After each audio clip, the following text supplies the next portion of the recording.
Elektabilitas Gubernur Jawa Tengah Ganjar Pranowo sebagai capres memperoleh posisi tertinggi dalam simulasi 3 nama semi terbuka dengan 36,8% suara.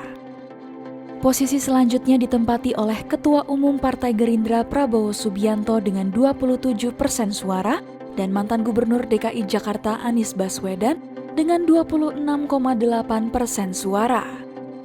Meski demikian, Direktur Eksekutif Indikator Politik Indonesia Burhanuddin Muhtadi menilai tidak ada satu nama pun yang dominan dalam top 3 tersebut. Ia bahkan memprediksi adanya ketidakpastian terkait sosok yang akan memenangkan Pilpres 2024.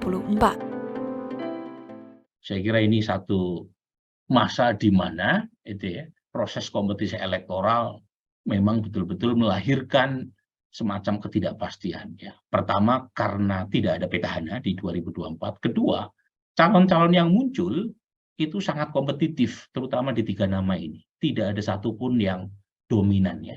Ganjar meskipun di peringkat pertama, itu juga tidak terlalu besar. Bahkan dalam beberapa bulan cenderung mengalami stagnasi.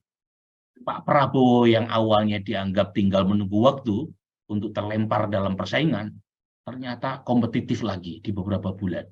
Mas Anies yang sempat mendapatkan momentum setelah dicapreskan oleh Nasdem, bahkan mendapatkan dukungan dari Demokrat dan PKS, ternyata malah melemah.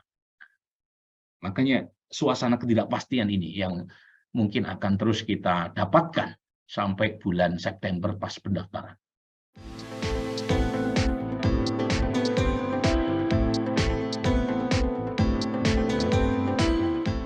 Burhanuddin lantas membeberkan simulasi head-to-head antara ketiga capres dengan perolehan suara tertinggi. Pertama, untuk simulasi Anies versus Prabowo hasilnya adalah Prabowo unggul dengan suara 45%. Sementara, Anies kalah dengan perolehan suara 37,4%. Ini adalah asumsi jika Ganjar gagal lolos ke putaran kedua. Menurut Burhanuddin, salah satu alasan Prabowo lebih unggul ketimbang Anies, lantaran pendukung Ganjar lebih banyak yang lari ke Prabowo.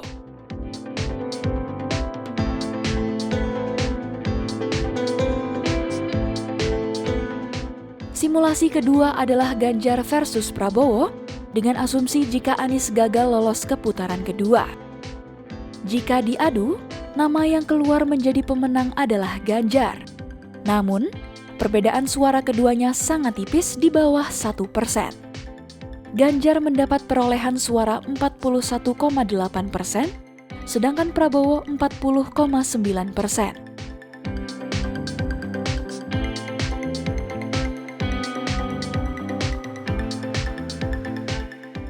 Simulasi ketiga adalah Anies versus Ganjar dengan asumsi Prabowo gagal lolos ke putaran kedua.